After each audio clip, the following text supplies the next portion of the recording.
अगर मैं कहूँ कि कॉटन की 70 से भी ज़्यादा वैरायटीज़ हैं तो कैसा लगेगा? अजीब। लेकिन जी, कॉटन की 100% कॉटन की खुद की ही बहुत सारी वैरायटीज़ हैं।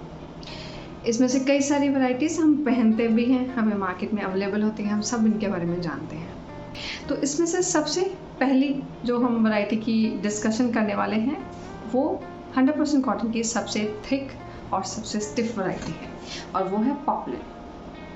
पॉपलिन पहले तो बहुत ही पॉपुलर हुआ करता था, लेकिन अभी ये कम डिमांड में रहता है। इसमें जो थ्रेड होते हैं, थ्रेड काउंट जो है वो ज़्यादा रहता है, यानी थ्रेड्स ज़्यादा होते हैं और ज़्यादा फाइन नहीं होते। अब यही यहाँ पर थोड़ा सा रुकते हैं और इसे समझते हैं। जब हम बात करते हैं थ्रेड्स की कि वो कितने ज़्यादा हैं या कितने कम लगे हैं, वो फाइन है या वो फाइन नहीं है, वो कितनी दूरी पर बुने गए हैं या कितने पास बुने गए हैं, यही चीज़ डिसाइड करती है कि कॉटन की कौन सी वैरायटी है। अब एक एग्जांपल के साथ समझाती हूँ। यहाँ पर आपके सामने एक धागा ऊपर से नीचे चल रहा है, एक धागा लेफ़्ट से राइट तक चल रहा है। इसे हम वाव और वेफ्ट कहते हैं। अब ये जो धागा ऊपर से नीचे और दाएं से बाएं चल रहा है, ये कितना फाइन है या इसे फाइन नहीं करा गया, ये कितनी पास रखे गए बुनाई के वक्त या कितनी दूर रखे गए, यही चीज़ डिसाइड करती है कॉटन की वैरायटी की। पॉपलिन में ये धागा फाइन नहीं होता और धागे इतनी पास बुने हुए होते हैं कि उनमें बिल्कुल भी जगह नहीं होती, बिल्कुल भी होल्स नहीं होते, जिसकी वजह से ये कपड़ा स्टिफ हो जाता है, हैवी हो जाता है और बिल्कुल भी ड्रेप ही नहीं होता, बल्कि स्ट्रक्चर होल्ड करता है। इसीलिए इसे ज़्यादातर बटन शर्ट्स, स्कर्ट्स, ट्राउज़र्स ऐसी चीज़ों में यूज़ करा जाता है, क्योंकि इसमें प्लीट्स और क्रीजेस बहुत ही अच्छे से आ जाते हैं और बहुत अच्छे से अपनी शेप को होल्ड कर लेते हैं। अब क्योंकि ये 100% कॉटन है तो इसकी फील स्मूथ रहेगी, लेकिन बिल्कुल भी ड्रेपी नहीं होगा, बल्कि स्टिफ फैब्रिक रहेगा। अब क्योंकि इसमें धागे बहुत ही क्लोजली वोवन होते हैं और थ्रेड काउंट बहुत ज़्यादा है, तो ये बिल्कुल भी सी थ्रू नहीं रहेगा, ट्रांसपेरेंसी बिल्कुल नहीं होती इसमें। अब जो दूसरी वैरायटी है वो है कैम्ब्रिक कॉटन। इसमें धागा थोड़ा सा और फाइन हो गया और उसकी बुनाई में थोड़ा सा फ़र्क आ गया। अब वो धागा जो हमने बुना उसमें छोटे छोटे से छेद या होल दिखाई दे रहे हैं, वो थोड़ी दूरी पर बुने हुए हैं। इससे क्या हुआ कि वो जो फैब्रिक है वो ज़्यादा ब्रीदेबल हो गया और थोड़ा सा ड्रेपी हो गया, तो कंफर्टेबल टू वेयर हो गया। आप इसकी ड्रेसेस, कुर्तीज़, शर्ट्स बड़े आराम से पहन सकते हैं without adding any other layer.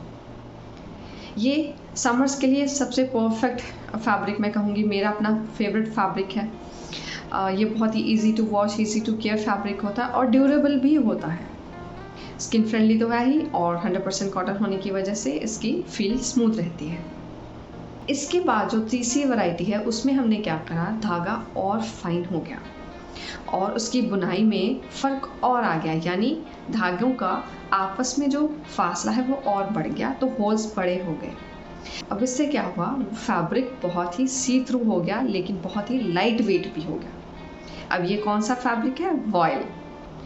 इसे पगड़ी में बहुत ज़्यादा यूज़ करा जाता है। उसका कारण ये है कि ये लाइट वेट है और ड्यूरेबल भी। इसका अगर हम अच्छे से ख्याल रख लेते हैं तो ये ड्यूरेबल फैब्रिक है और बहुत ही light weight, comfortable to wear है। समर्स में ये बहुत ही अच्छा होता है, सूदिंग कपड़ा है और 100% कॉटन होने की वजह से इसकी फील स्मूथ होती है और स्किन फ्रेंडली रहता है। लेकिन अब इसके नीचे आपको एक लेयर लगाने की ज़रूरत पड़ेगी। इसके बाद एक और वैरायटी के बारे में बात करते हैं जो है मसलिन। एक थिक कोर्स धागे से बना हुआ होता है, इसका धागा ज़्यादा फाइन नहीं होता और ये फैब्रिक भी थोड़ा सा थिक फैब्रिक होता है। इसमें बिल्कुल भी शाइन नहीं होती, ड्रेप्स होते हैं लेकिन बहुत ही हल्के ड्रेप्स। इसमें हल्की सी स्टिफनेस रहती है क्योंकि थ्रेड काउंट ज़्यादा है, यानी ज़्यादा धागे लगे हुए हैं। लेकिन ये धागे बहुत ज़्यादा आपस में जुड़े हुए नहीं हैं, इनमें भी थोड़ी स्पेस है। अब नेचुरली जो मसलिन है इसका जो कलर है बहुत ही क्रीमिश ब्राउनिश आप कह सकते हैं होता है। इसी वजह से इसे ज़्यादातर आउटर वियर में यूज़ नहीं करा जाता, बल्कि इनर लाइनिंग की जगह पर यूज़ करते हैं। आप किसी फैब्रिक के किसी ड्रेस के नीचे जब इस एक लेयर देना होता है तब इसे यूज़ करा जाता है, या फिर ज़्यादातर इसे designers as a test garment use करते हैं। यानी जब उन्हें फाइनल कोई ड्रेस बनानी है उससे पहले जो सैम्पल प्रोडक्ट तैयार करना है वो इससे यूज़ करा जाता है। इसके अलावा आजकल मसलिन चीज़ स्ट्रेनिंग क्लॉथ में बहुत यूज़ होता है। यानी जब आपने चीज़ को स्ट्रेन करना होता है, पनीर को स्ट्रेन करना होता है, तो हम जो फैब्रिक यूज़ कर रहे हैं वो ज़्यादातर मसलिन होता है। अब वो वाइट कलर का क्यों है? क्योंकि वो ब्लीच करी हुई होती है। नेचुरली इसका कलर बहुत ही ब्राउनिश सा होता है, इसमें शाइन नहीं है, और क्योंकि इसका जो धागा हमने यूज़ करा वो ज़्यादा फाइन नहीं है, तो इसकी जो फील है ज़्यादा स्मूथ नहीं रहेगी, हल्की सी रफ रहती है। इसके बाद एक आजकल बहुत ही ट्रेंड में फैब्रिक है, वो है लॉन कॉटन। ये 100% कॉटन की ही एक वैरायटी है जो कि थिन फैब्रिक होता है और शेयर होता है, यानी ट्रांसपेरेंट होता है।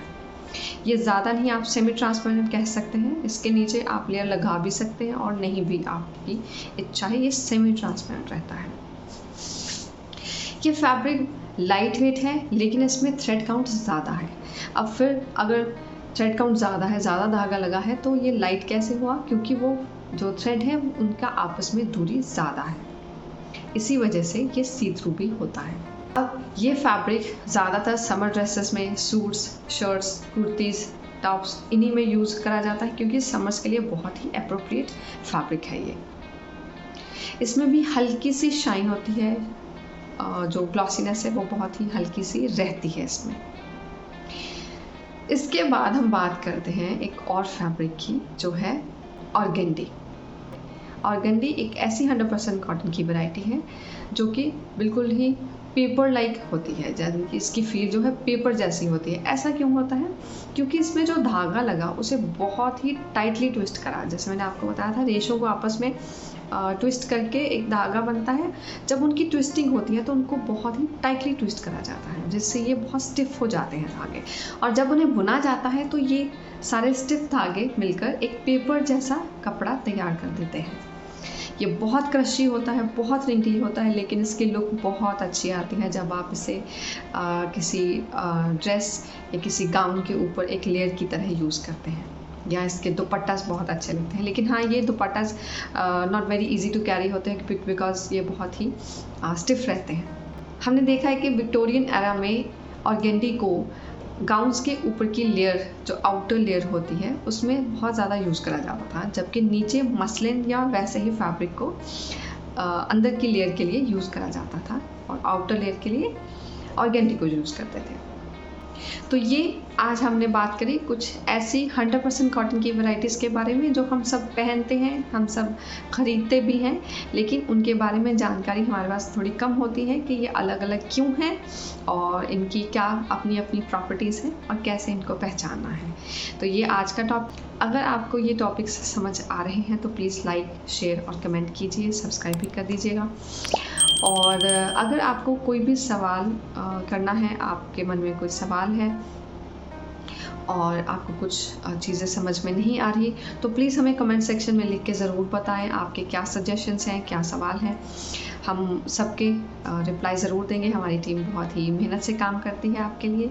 अगर आप हमारा काम देखना चाहते हैं तो हमारा इंस्टाग्राम और फेसबुक चेक कर सकते हैं, और अगर आप हमें इन पर्सन विज़िट करना चाहते हैं तो हमारा एड्रेस है pyramid city, Amritsar. Thank you for today.